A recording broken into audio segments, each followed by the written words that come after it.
আমি সুনীল। সেই ছোটবেলা থেকে এই গ্রামেই আমার বসবাস। গ্রামটির প্রকৃতি এতটাই মনোমুগ্ধকর যে কেউ একবার এই গ্রামে আসলে আর যেতেই চাইবে না। চারিদিকে সবুজ গাছপালা, খাল বিল, সব মিলিয়ে গল্পে পড়া গ্রামের মতো পরিবেশ। আর খুব একটা জনবসতি নেই বললেই চলে।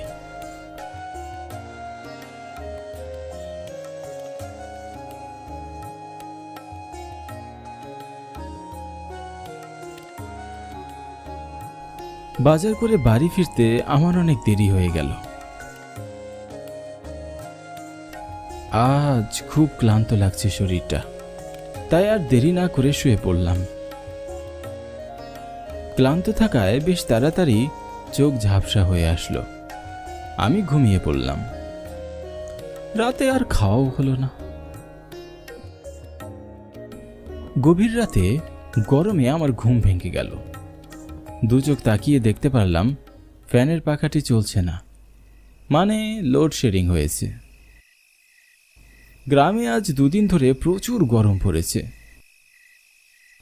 গাছের পাতাগুলো নড়ছে না বললেই চলে। ভ্যাপসা গরমে ভিতরটি অস্থির অস্থির লাগছিল। তাই বিছানা থেকে উঠে জানালা খুলে দিলাম।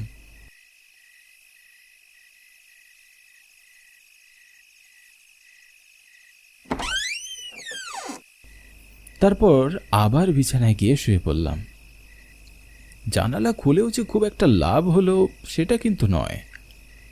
বাইরে তো কিছু একটা বাতাস আছে, তবে সে বাতাস আমার ঘরে ঢুকছে না। বিছানায় শুয়ে শুয়ে এপাশ ওপাশ করতে লাগলাম।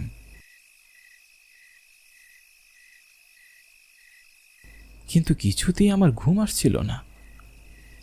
এত গরম যে বিছানায় শুয়ে থাকাও যাচ্ছে না। মশার অত্যাচার আর গরম সহ্য করতে না পেরে মানে সিদ্ধান্ত নিলাম বাইরেই চলে যাব।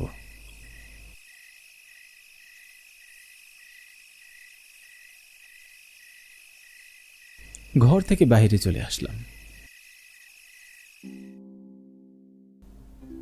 রাস্তা বেয়ে হাঁটতে লাগলাম।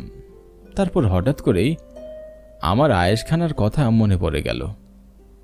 অনেকদিন হলো আয়েশখানায় যাওয়া হয়নি, তাই আয়েশখানার দিকে হাঁটতে লাগলাম।